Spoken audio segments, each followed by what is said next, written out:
Hey, security peeps, we are live with another edition of Breaking Into Cybersecurity, and it is CISO Thursdays. I'm here with my original co-host, my brother from another mother, Chris Foulon. Hey everyone, how you doing? Happy Thursday, the day before Friday. But We're gonna bring Greg up. before we Before we get bring to him up. Friday, we have CISO Thursdays. So we're gonna bring our guest on very shortly, and they will be able to join us. In the meantime, feel free to question in where you're viewing from so we can see that, as well as hit that subscribe button and that notification button if you're over on YouTube. If you're on LinkedIn, make sure that you follow us. And then if you're on podcast after the fact, share with all your friends and family. That is right. And our special guest is here. So we're going to bring him up. Hey, Samuel. Good afternoon and happy Thursday to you. And hey, Greg. Hey, how are you guys? Great. Streaming all the How way are from the you? UK. Yes. From the UK. I was like, Greg is coming on. Our buddy Greg. It's been a while, man. It's been a while. Hopefully there's no secrets in that post-it note behind you. He's going to check now. It's all going to be... The CISO will check now. I was actually going to just in case. Oh, my God. So we'll shout some people out while we do this. Here's your OPSEC for the day, everyone. There you go. Right. Lessons learned. I have the handwriting of a doctor now, so it's safe anyway. OMG. So please tell us where you are viewing from, folks. Greg is here all the way from the UK. Roy Keck is here, says happy Thursday, Roy. Happy Thursday, Henry. Happy Thursday, Scott Jaster. Samuel's here from Woodbridge. Roy is in here from Utah. Woohoo! Henry's here from Maryland. I have a question for Greg. I mean, we've seen how hot the job market is, but no one seems to be able to fill roles. Is it the same over in the UK? Yeah, man. Hey, wait a minute. I'm shouting people out. Wait till my shout outs are done. Thank you. Kennedy, hello. We got to get our banter going. See, Chris and I, we used to have a blast. He'd be telling me off. You guys have way too much energy. I mean, these people are clearly still trying to break into security because they would not have this much energy on a Thursday if they were actually in security. Oh, my God. Basket weaving. I mean, pick anything else, please. Save yourself. It is always a fun time on CISO Thursday. That's why people come back. They're like, oh, what are these crazy people going to be doing now? Okay. James recommended a great espresso machine, so I'm up on my Java. I've uploaded my Java. And I have my Diet Coke right here. I have recently purchased a rather fancy one. It gives me heart palpitations, so I know it's working. It's really good. That's really working. Yeah. I need one of those. Yeah. Kennedy's here from Accra. Accra, check that out. Accra. What's happening in Accra, Ghana? Roy said, how dare you interrupt the shout outs? Exactly. How is he interrupting the shout outs? Right. We have to make sure that our people know that they are here, that we see them. We see you. We love you. Come back. Okay, now you can go do it. So Greg, you can answer Chris's question. You're now allowed to answer. Thank you very much. Well, first of all, I want to say hi to you guys because I don't think I've seen you since the very start of the pandemic, wasn't it? I know. Yes.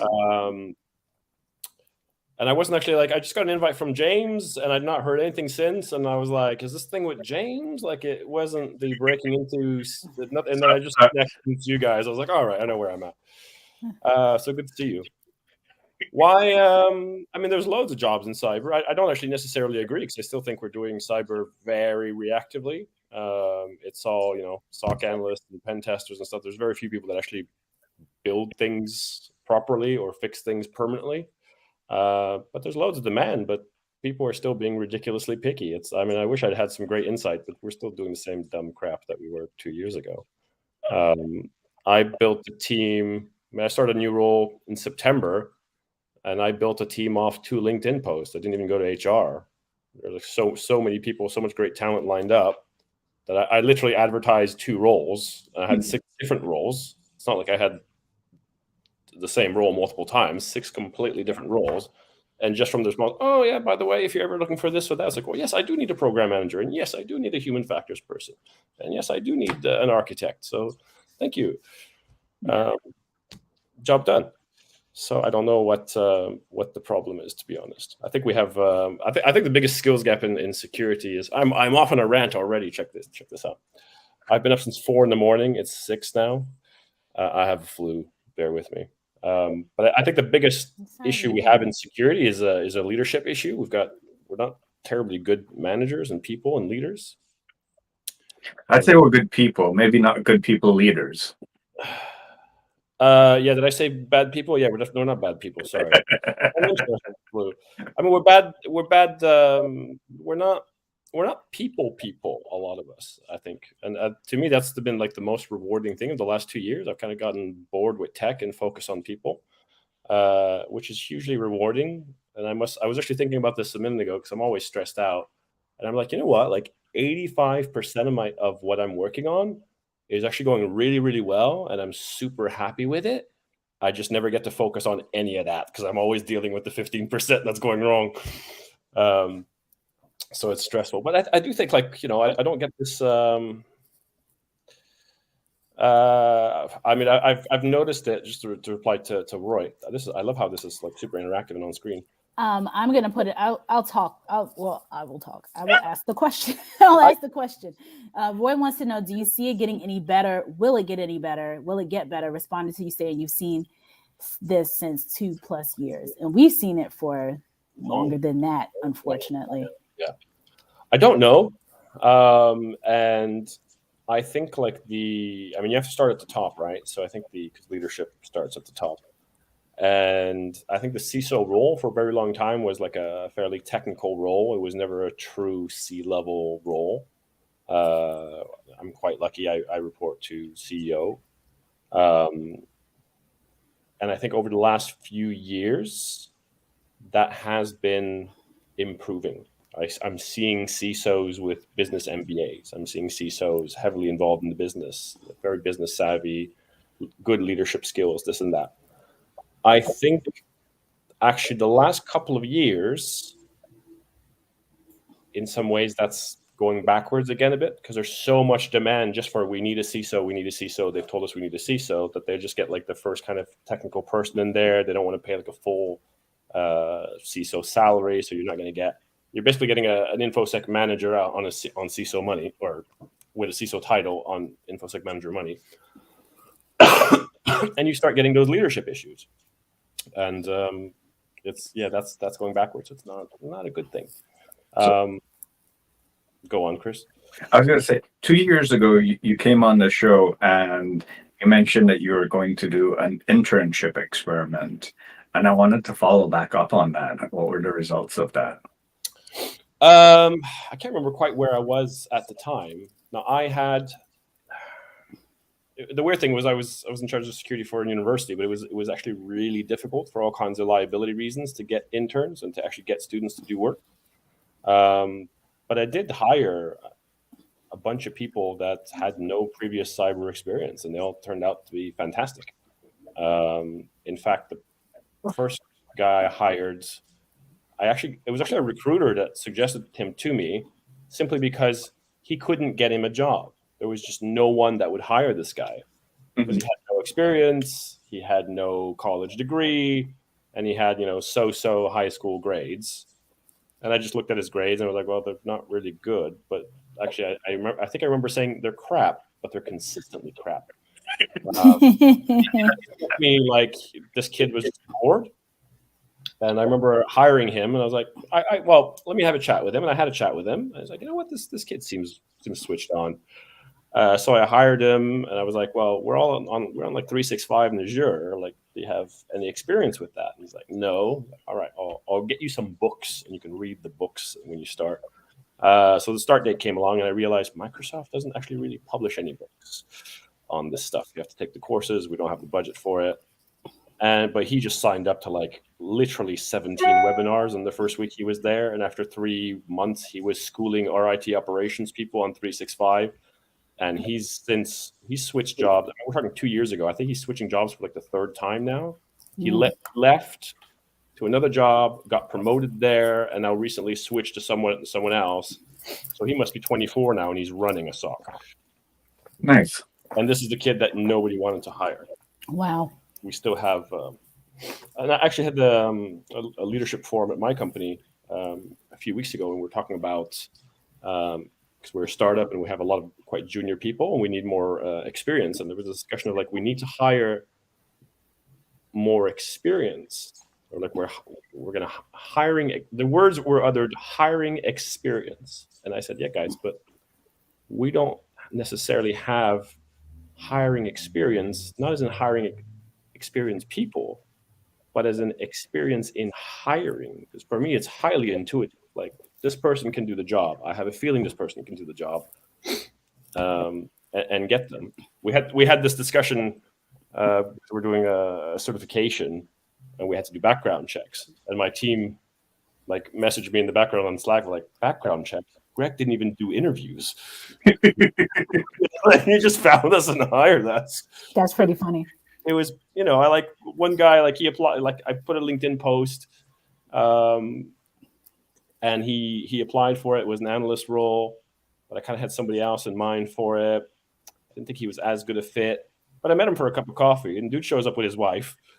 I have coffee with his wife as well. And I just called him up like 3 weeks later. It's like, I've got a different role. I think you could be really good at this one. And that was it.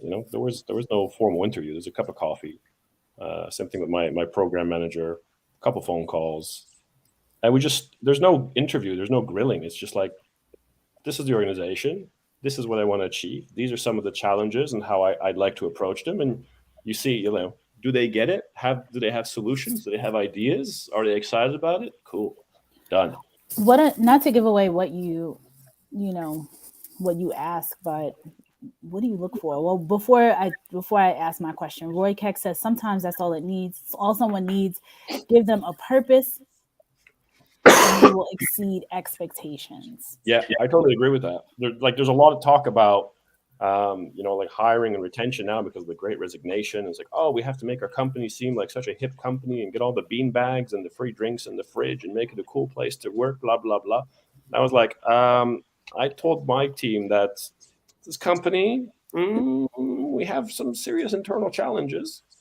And I want to take things to a really high level, and it's going to be tough. And they're like, sweet, we like that. Like we like the idea of making a difference, of contributing. And that's why they're excited. We didn't sugarcoat anything. And I see a lot of companies like really kind of sugarcoat and try to make their staff happy and baby them, but they're not getting any satisfaction. They feel like they're being treated like children, and they're not feeling like they're contributing, and they're not growing. So a lot of the stuff that we're doing to kind of attract and retain people is actually counterproductive. People want a challenge. So you think that people aren't being challenged enough? Like they come into when they do get into these roles, because that's two separate problems. One is that, people aren't given a shot.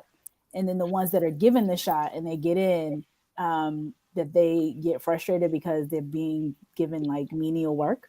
I think so. Because, you see like the experience requirements to do entry-level jobs. You want like 3 to 5 years of experience to do an entry-level job. It's like, I've never held a job for 3 years in my life. So, yeah, I think we expect way too little of people.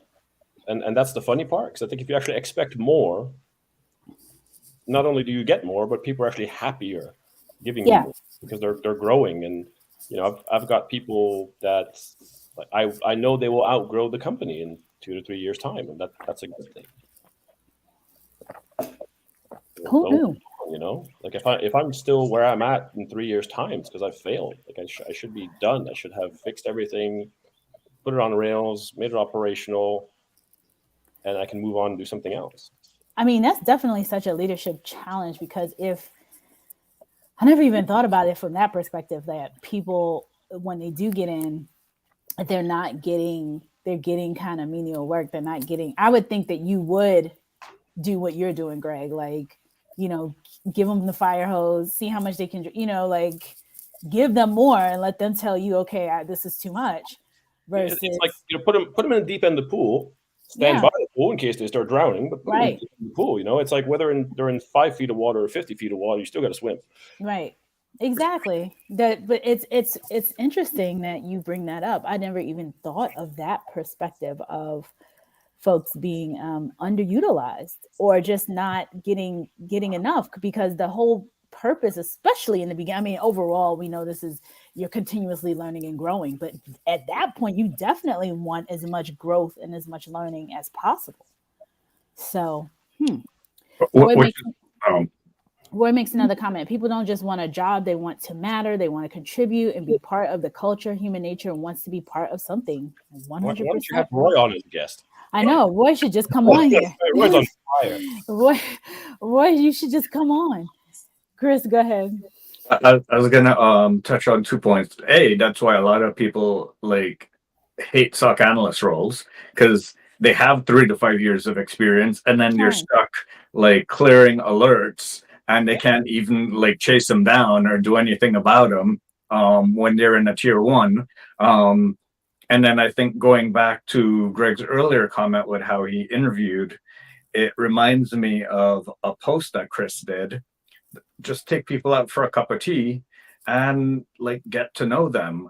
This whole situational behavioral interview, it's great, but you'll learn more about the person when they're comfortable with you than when you're all under a high pressured situation.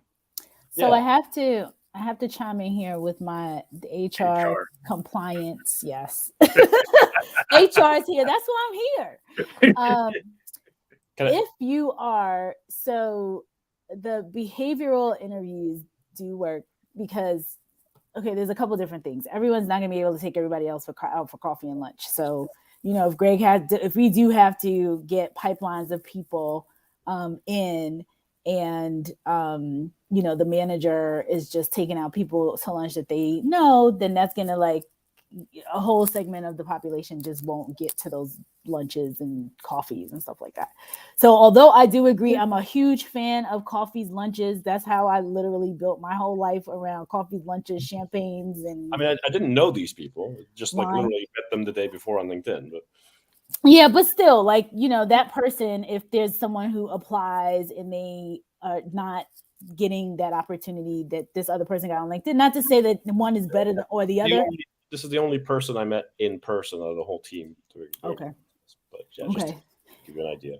But from a behavioral interview perspective, so with the behavioral interview, it's supposed to show you a little glimpse, which I don't, none of it is perfect, because I think people should be honestly having mini job assignments to see if you could do the job. That's what, if life was perfect, if Renee could do her own kind of how to interview, put the person in the job and see how they will operate in a real environment with real problems or real whatever. So simulations, that's what I would do for interviews. Okay, you want to learn how to be a recruiter? Here's the list. Call these people and let me know, or whatever it is. Let me show you what the job is going to be like. And then at the end of it, do you really want to do this all day? Because this is what I do all day. A lot of people tell me no. Are you okay with that? Blah, blah, blah, blah. Right.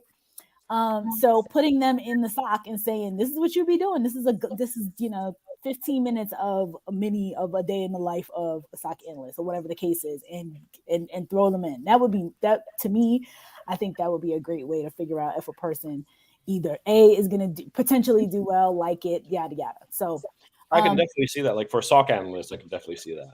Yeah. Or anything else that's relatively entry level, to see if they're actually going to a little mini version of that.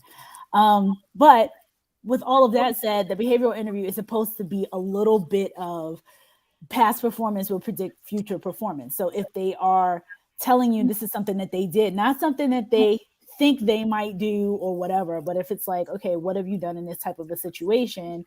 And then they can give you that answer, then you're like, okay, well, if we put them in this situation, hopefully they're doing the same thing. Now, some people are just phenomenal at making up stories and coming up with, ideas and things like that. So it's not foolproof, but that's what it's supposed to do.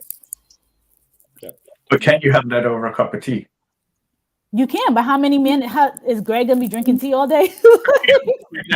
just like a phone call. Like my program manager, which is kind of he kind of establishes like the whole framework, supervises all the security project, does all the compliance audit stuff. It's the kind of generic, very broad role that I kind of invented. But the core of it is kind of like a compliance person, but also project manager. And I just, I had someone recommended to me, and I called them up, and I'm like, I don't really like GRC. Like, I think it's stupid the way most people do it. It's literally like box ticking. And he's like, yeah, man, I know. It's so stupid. Like, it doesn't do anything. I was like, sweet. I like your attitude already. And basically, and I remember like my architect at some point, he's very technical, so he doesn't like this governance stuff. And when Colin started, who's the governance guy, the architect went to like, Colin, we got to talk about this GRC stuff because I think it's stupid. I don't like it. And I was like, that's why we hired Colin. He's in charge of GRC because he hates GRC. So just seeing things the same way, like we immediately hit it off. Like, no, like I want stuff to actually, like, I want to know what's going on, what the business does, what the people are doing, what we're dealing with, how the controls actually work. I don't give a crap that it's Annex A 15.2.6 on ISO, whatever. Excuse me, I'm dying. I appreciate you even being here, having the flu, and being up since the hours that I was up this morning. Yeah, bad. Yeah, but I do think like we need to get better at we need to humanize it more and just hire people based on more on their potential. Spend a bit more time on mentoring. Like I hate it when HR departments tell me like, oh, you have to have a in order to like boost the culture, we expect managers to have a monthly one-to-one. What do you mean a monthly one-to-one? Like, we talk all the time. We're in a WhatsApp group where we say the stuff that HR will get us fired. My whole team, I actually hired the team, and 3 weeks before their start date. So there's the guy I met for coffee. He lives about 40 minutes away, but everybody else lives 3-4 hours away, if not more. And it was 3 weeks before their start date, and they sent me a picture of them all having a drink together. Nice. They're not even working together yet, but they've actually taken the effort of getting together and to get to know each other as a team completely spontaneously, and getting that team chemistry. And it's brilliant. My human factor, she's called Robin. She's single, and Fabrizio, who's Italian, like, I make it my mission this year, Robin. I find you a husband. And then, one of them is having a bad day. The other one like drives up to see them. Like they're a family. They're fantastic. Yeah, and that's what makes it fun when you're in a group where the team is becomes friends. Yeah, that team dynamic is really important. It's very important. You want to foster it. You want to me that it's not just like, can someone do a job? It's will they get along? Will they fuel each other? Will they back each other up? Will they have that dynamic that's supportive? Because I remember when I wrote the book years ago, like I was doing research, like the difference between a productive and unproductive employee based on motivation is like 500%. So a big part of my job is drive that productivity out of that team. They love doing loads of stuff. They like being productive. They like impressing management with the amount of work that we're getting done. Yeah. And I think a lot of managers don't, especially managers. Leaders typically are really good about this. But the managers is like, right, checking boxes. And so, Greg, you made up such a good point that the team dynamic, and I want to bring this up because people always ask me about this when it comes to interviewing.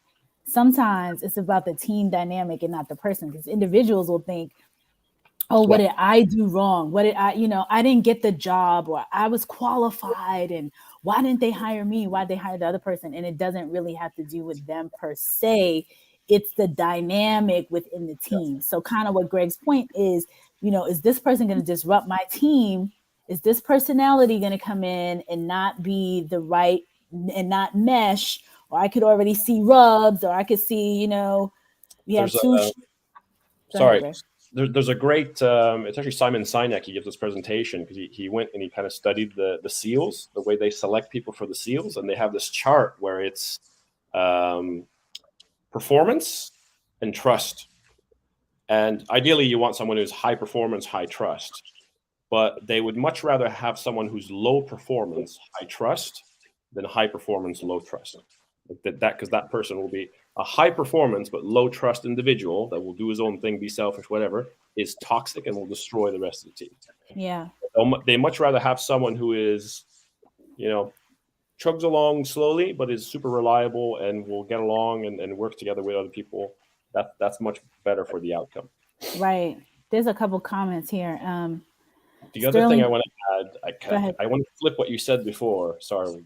No, go, please. You said about like looking at it from a team perspective. And I think when you are, whether you're a CISO or a head of, when you're building a team, you have to look at what you need, not per job role, but what does the team need to accomplish? So, because you may find someone, the person I hire is rarely ends up having the role that I first published.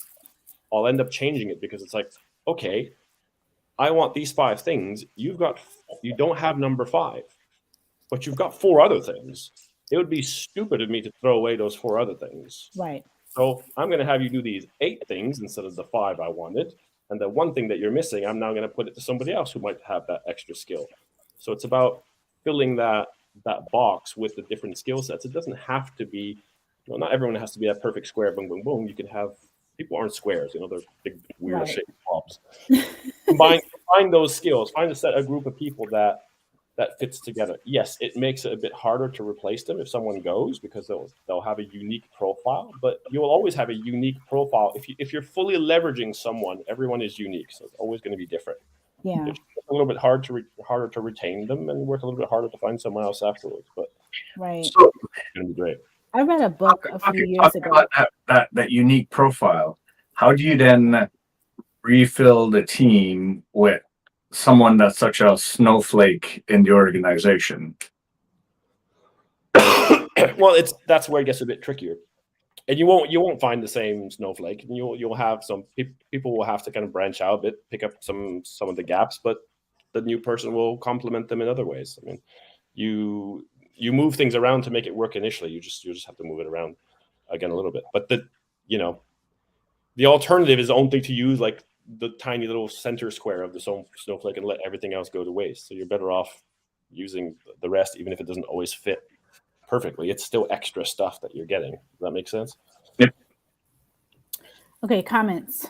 Sterling says, tuning in from San Diego, I made it. Woohoo! We're happy you're here, Sterling. Excited to hear from the guest today. Greg is a great individual from what I've heard. I agree with that. I agree with that, Greg. A potential mindset is what allows for them to grow. If they have a positive attitude about improving, they will. Looking forward to hearing more. Scott says, so as the interviewee, is there a good way to address during the interview? Does a good way to address that? Is it just about asking the interview what the team is like or needs? And so, Scott, I think I'll give you my perspective. I think it's great to ask about the team. But I think that when you're being interviewed, obviously you're interviewing them too, but when you're breaking in, you just want to get into something, hopefully, to get the experience. But the team or the leader is going to be looking at you in terms of how you fit into their team. So I just want to be clear, when interviewees, so people who are looking for jobs and job hunters will say, they didn't pick me, I was qualified, blah, blah, blah, blah.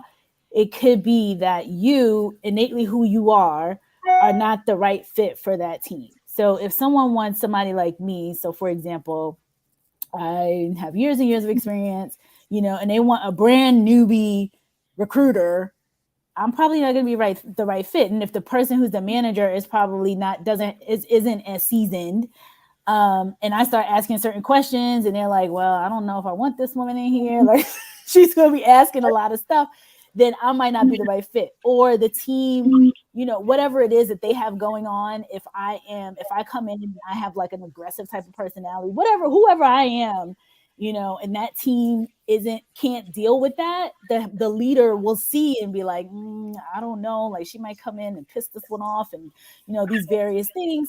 And so, Chris and I can banter, but is she gonna be able to banter with like those people in the team? They might think that she's rude or whatever, whatever it is, because folks know, managers, leaders, good ones, they understand their team dynamic. And if they have a great team dynamic, they don't want to bring someone in that's going to ruffle that's going to really disrupt it if it's really, really working well. So that's what I mean when I say personality. It could be that, it's a real aggressive team and these people go hard and they, they're yelling at each other and they're screaming, and you're in an interview and you're like, yes, da, da, da, da. It's like, okay, if I put this person in, are they going to get eaten alive by these wolves and this is a lamb? Or you could be the wolf. It's a bunch of lambs. Is this person going to come in and jump in? So there's all these dynamics that are happening. So when people, that's why I tell a lot of candidates in particular, don't feel bad, because people tend to say, what did I do? I didn't get the job. I thought I interviewed well. You could have had the perfect interview. You just might not be the right fit for that team or that role, or kind of what Greg is saying, like you have these skills. They may say to you, and this happens a lot. People will say, I really like you. This isn't the right fit, but I'll call you back. And then they call you back in 3 months because they see another place where you might be able to fit if the organization is big enough. Like, oh, he could fit over here. So that's what I meant when I talk about, people asking, because that you're building confidence as you interview. And sometimes it's not about you. That was my kind of point. So Brent is here. I know Greg wants to say something. Brent says, currently rewriting job descriptions to fit team needs and personal motivations. Hard, but will be worth it long term. Yes, Brent. Dr. Dan, he used to always talk about asking people where they want to be. For those of you that don't know Dr. Dan was on with us at the beginning of the pandemic, keeping us together. He's a psychologist by trade. And so anyway, he talked about folks wanting, hiring to a person's aspirations, asking a person, where do you want to be for real? Like, where do you want to be in the company? Here's the company org chart. Where do you want to be?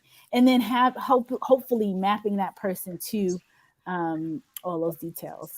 So what's 2026? I went to the I forgot his name, the chap that asked about asking about the team.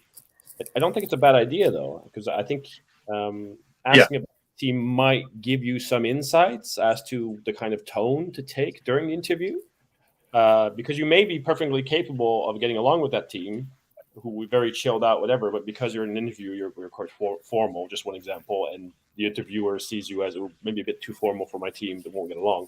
If you know the team is very chilled, then you can be more chilled, and they'll see that. So it's definitely good to ask. A lot of hiring managers, like especially if you're entry level, your manager is probably not going to be a real seasoned leader. He's going to be someone who's 5 to 8 years in, kind of middle manager. So he might not even have thought of that. So the fact that you even bring it up is that he or she might start thinking about it, and oh, you know what, this guy's actually interested in making the team work. That's a cool thing. So that can definitely help. I think also, as Renee mentioned, you are interviewing the organization, so you want to understand the team culture. And if you've previously worked in a aggressive team and you don't work well in that team, or a quiet team and you don't work well in that environment, the fact that you ask that question and they share whatever one of those traits and that doesn't work for you, you're interviewing them as well. So take that into consideration. So I definitely think it's a valid question to ask, because in an environment where no one's together physically anymore, you have to find new ways to communicate. And if you can't find a way to communicate with your team that works for you, you're not going to be successful in that role. That's such a good point. Both of those points are good. Bringing up being I've seen where managers want to rule somebody out, or not even necessarily managers, but if a team culture or a company is like t-shirts and hoodies, and the person shows up in a suit because they want to if you show up in an interview looking like Chris, That's all I do. It's either like t-shirt or suit. There's no in between. And the person shows up in the suit and they're like, well, they don't understand the culture. It's like they do. They just want to be more formal. So Greg, that's a good point of, doing what you need to do to especially in the beginning, trying to get yourself in there for that first role. So, and then also think of the different cultures, right? Europeans might be very fashion forward or formal forward, where they want to wear their suits, and someone from San Francisco, I'm not, but they might like their fashion suit hoodies, and there might be Like a uniform. But no, this is my work uniform right here. A nice hoodie, t-shirt underneath. That's all good. Shades, you're set. You're just ready to jump right in. Is it ever good to show up in a hoodie? To tell you the truth, Scott, it's the culture that you want, right? Yeah. You want to work in an organization where you're comfortable. So if you are comfortable in a hoodie at home in the pandemic, and that's where you're going to work, you're not going to be client facing, you're just going to be internal. That's your choice, right? I mean, I've never shown up in a suit in a Zoom interview, but I have put on a shirt. We're happy about that. Yeah. It would be weird to wear like a suit in a Zoom interview, wouldn't it? Scott, just wear your nicest hoodie. Don't send this person down that road. No. Okay, so you know what? I know a great story. It's Tom. His last name is escaping me right now. He works for Sentinel One, and I had a call with him the other day, like must be like 6 months ago now. Time flies, and he had this shirt that said like "I love Sentinel One." But it was a bit wonky, and I thought it was like company swag, but like it didn't quite look like super polished.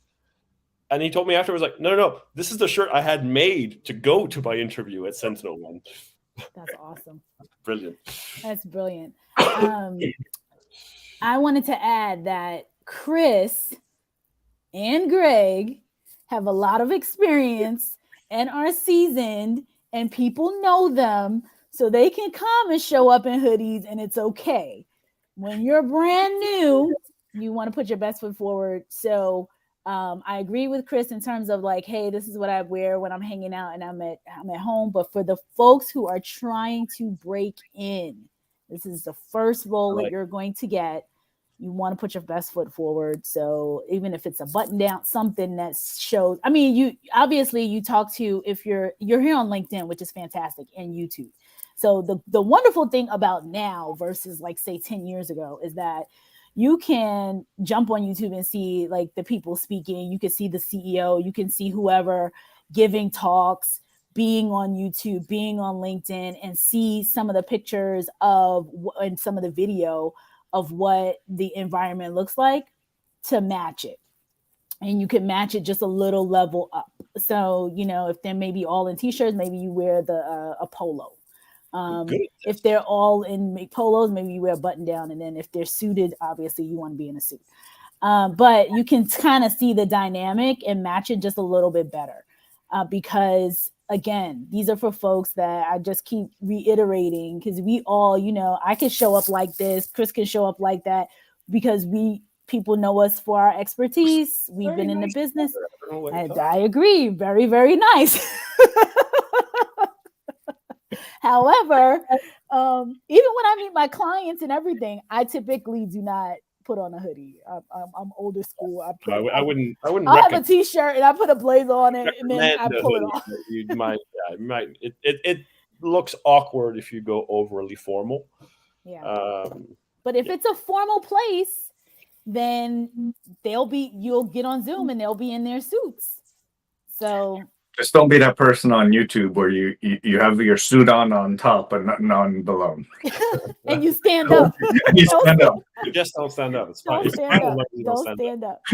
Oh I my find the suit gosh. pants are always the first things to get wrinkled. So the jacket will stay good for a week. So funny. Will says, hey, Will, hope you're feeling better. Will says, I changed from a hoodie to a shirt for a formal Zoom discussion recently. The other person was in a hoodie. Hashtag swing and miss. Hey, well, at least you were elevated. Exactly. And changed from a hoodie to a shirt for a formal discussion. Wait a minute. Oh, he said it twice. Okay. Josh says, what's your advice for someone green like myself interviewing for the first time for an analyst role? First, congratulations. As a current student, I tend to lean on my learning and adaptation skills in interviews. I'm expected to complete my cybersecurity program in the fall, and my only experience / exposure to security is through a stretch role within my company. So I don't know specifically, Josh, what kind of advice you're looking for. I mean, it sounds like you have a great situation.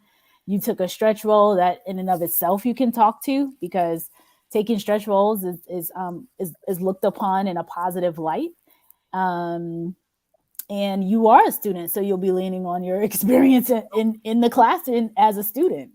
So I don't know what specific advice in particular. I don't know if Greg or Chris. I'm not sure what a stretch role is, but I would say be confident. I have no formal education, so my background is always just like I learn on my own. So I assume that if you're going to university, college, you're interested in this stuff, it's also your hobby, you're spending time on it, you should know if you're good at something. And if you're good at it, be confident about it. A stretch role is... Sorry, a stretch role in a company is like you're doing something outside of your current responsibilities, like they're giving you something to stretch towards. So you don't have the promotion yet, or you're not in the role yet, but it's like, okay, I'm doing additional work to gain the experience while you learn the skill. I would say just be confident, because weirdly enough, I remember being like when I was quite young and I had no practical experience, but I just read a bunch of books. And I knew what the book answer was, and I knew that the dry manager who wanted the book answer, I would always land the job. It wasn't until like years later where I had actual experience and knew better that it started getting challenging, because I knew what actually worked in practice. That's not what they wanted to hear. Right. Like the book says this, but in actuality, this is what's really going down. Yeah, just having that, like, hey, be confident with yourself. Like, people shouldn't be intimidated. That's why experienced people fail certifications. Yeah, because the experience knows it's like, well, this is what we're doing. It became like literally like I gave up on certifications completely. The last time it was like a very lucrative contract, but I had to renew my CISSP. It became so counterintuitive. Like, this is just not how you should do it. I was like, no, I cannot do this, because you really have to memorize the wrong answers to pass the test. So yeah, anyway, another story. Josh is following up. I think for me, I have no formal technical experience. Most of my knowledge is through school. Should I be thinking about the practical labs I've done that may be applicable to the tech interview question? Well, I would say first, what is the role? An analyst role isn't always technical, and if they're requiring technical experience, do more practical labs. Talk to those practical labs to the point where you're confident, like Greg mentioned, in your ability to do those things on the job.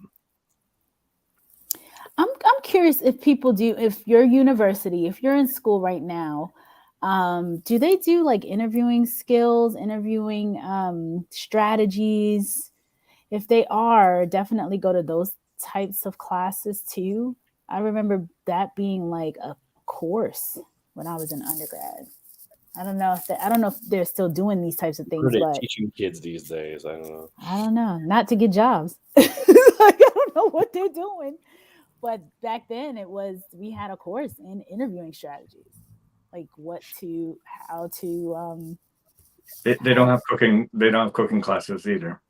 No. Yeah. I still can't cook. I'm 40. Yeah. So a microwave. It's good. carry on. So Greg, like, how do you pipeline to get more candidates either before you need the hiring so that when you're ready, you can get them? To be honest, like most of it is off LinkedIn, and I know I don't have like a crazy LinkedIn presence, but it's pretty good. And I do think that that should be part of. I think people getting into leadership positions, they should have a personal LinkedIn network. Like that's part of almost like something you should be doing as a leader to be able to attract talent. Because I think talent fit, it's much more about your direct manager than it is the company. You can be in a terrible company but really enjoy working there if you've got a good manager, and vice versa. You can be in a great, highly rated company but your manager is a jerk, so you hate working there. So for me, it's mostly just the kind of LinkedIn sphere, and it's not necessarily that people I know or even direct connections, but you post something, someone reposts it, someone tags or comments someone in it. So you get a fair amount of reach off of that.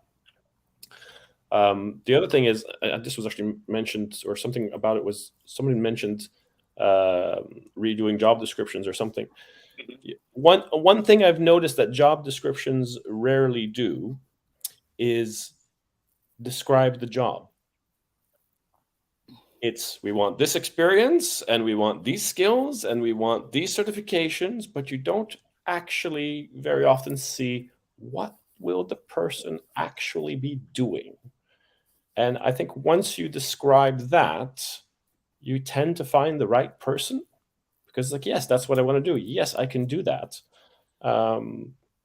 Yeah, and I remember like the last job post I did for experience, I did enough to do the job, and certifications, I don't give two farts. That's literally what I wrote. I don't give two farts. And oh my God. Experience enough to do the job. And I got because I described like, look, this what is you'll be doing. what I need. This is what I want to achieve. Bigger picture. I need a person to handle this part of it, and this is kind of like the philosophy behind it.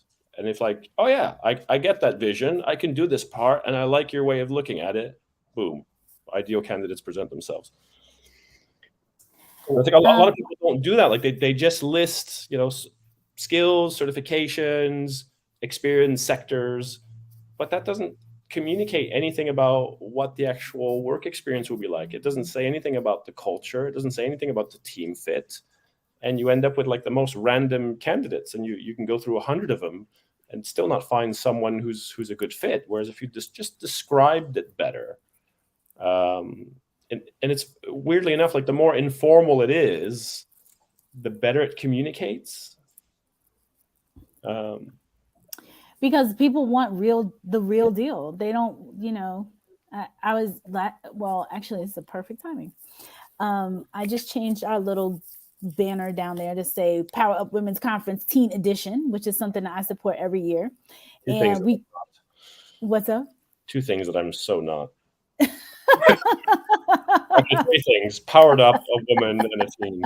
The teen edition. We had a fundraiser the other day. We were talking about just being real, like, the communication style, having being just authentic. And I think because, Greg, if you're saying like this, I don't want BS, or this is what I'm looking for, that people, it resonates with people because they are looking for a real situation. He's back. Okay. I'm just I know you're sick, and we really truly appreciate it.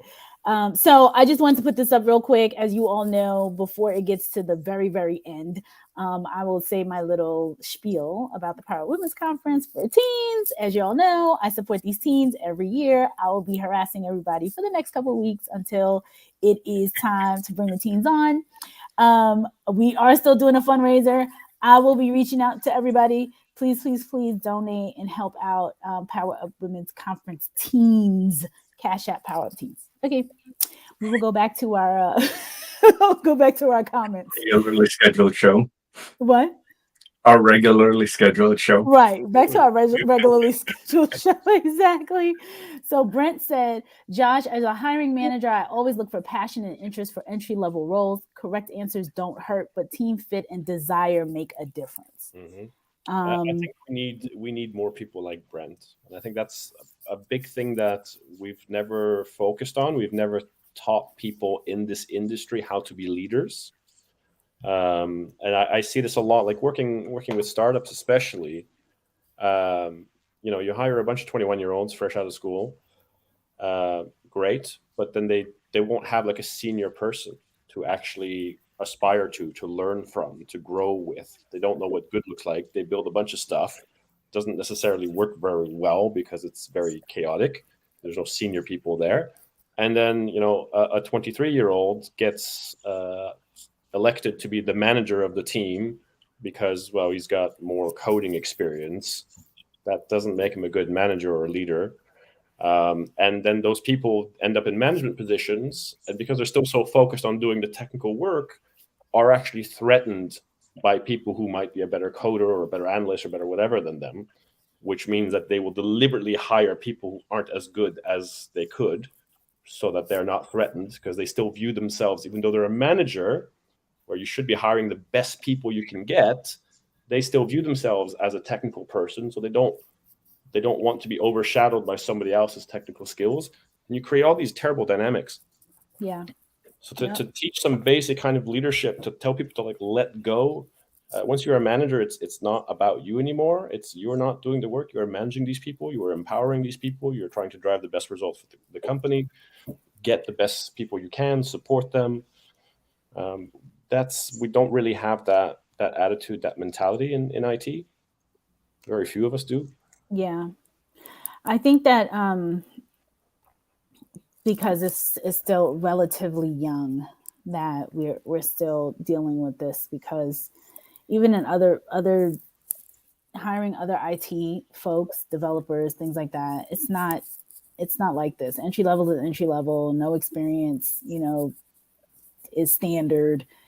College grad standard, computer science degree, engineering degree, whatever standard, that a person doesn't have like all of this experience, and a manager's not looking to jump through hoops. Most of the managers are like Brent in those environments, and maybe some of the ones that come over from other areas will be more, will transfer those skills over, because this is the only area that I've ever, I haven't recruited all different types of people, but a lot, all different types of IT people for sure. And security is the only space where you see this. That's why it's always baffling to me. That's good. That's bad for us. Good that it's not. Yeah, it's not. Yeah, it's not across the board. I mean, every once in a while you get some silly stuff where somebody's asking for a ton of experience, but usually for entry level, it's just so standard. I mean, I'm working with a company right now. I mean, it's just, do they have? It's 0 to 2 years experience. Like, they're still in school. We could hire them when they graduate. Like, that's the way it's supposed to work for early career talent. Yeah. Okay, Vishali says, hey, just starting out in the world of cyber, pursuing a master's in cybersecurity. Could you guide me whether I need to really do many certifications to grab a job? Moreover, all the certifications seem expensive for my budget. Advice appreciated. But she didn't say, or he or she didn't say what specifically in cybersecurity. That's one of the challenges that I think individuals coming into this field have, right? Is such a broad field. Where exactly do you want to go? Because grabbing one of 300 certifications may or may not help you. Yeah, there's so many now, and a big part of the certification is just getting through the door. I think I remember, and this was already years ago when the tide was shifting, was like people were saying 2/3 of the purpose of the certification was to get the job, not to do the job. Someone just sent me a role for an AWS architect, something I would be woefully unqualified to do, but good job, recruiter. I would say, personally, I want to say be a rebel and don't get any of the certifications. Unfortunately, the industry is looking for them. My best advice is look at job ads to see which certifications they're looking for most, that will tell you which ones are most likely to help you get through the door. The other thing is a lot of people seem really focused on taking these courses, which are thousands of dollars, boot camps. Now, I used to have a lot of certifications. I've never been to a course, 50 quid, or, at the time what it was, $35, $45, buy the book, read the book cover to cover a couple of times, take the test for a couple $100. Don't go spend, most people spend, I've never spent more than a few $100s on a certification. People spend thousands, like $5,000, $6,000 on a certification. It's just unnecessary. I love Pluralsight. I mean, for $30, you could get a Pluralsight subscription for the month, and you can learn everything you need to learn. Yeah, even better. Yeah. So we're at the top of the hour. I'll run through these couple of comments and then let Greg please go get some sleep and some night something. I feel bad just watching you.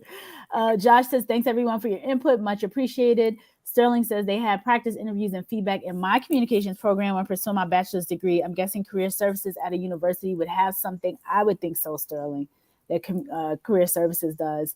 And Josh is saying that's good to know. Roy says, isn't it hilarious that the job description indicates exactly that, what they want in a candidate, but then you get hired and end up doing something totally different than what was on the job description. It's amazing. Trust me. And that's not only tech and it's not only cyber. It happens all the time. Scott, any chance Boris Johnson keeps his gig? He heard he has a lot of certs. And Roy says, get better, Greg. Roy. So, Greg, thank you so much for being here today. Even though you are not feeling well, we really appreciate you. It's totally my pleasure. I think what you guys are doing is amazing. I'm so happy you're back. You guys deserve way more credit than I do. Awesome. No, seriously. I mean, how many of these do you do a week? Because you got CISO Thursday, so you must have our regular edition on Friday. So you're doing 2 of these a week. Yeah. Oh, that is a busy schedule. Kudos. Yeah. Chris is the real MVP. He does it almost solely by himself on Fridays. So. Wow. All right, folks, we will see you again. Well, Chris, who do you have on tomorrow? Tomorrow I have on. Hold on one second. Doreen Ellen. Tomorrow she's gonna share her story. Okay, awesome. So come on and join her. Yeah, join us tomorrow, 1 p.m. Eastern on Chris's feed. And then we'll see everybody again back here for CISO Thursdays next week, Thursdays at 1 p.m. Eastern. Bye, everybody. Bye, everyone. Good luck.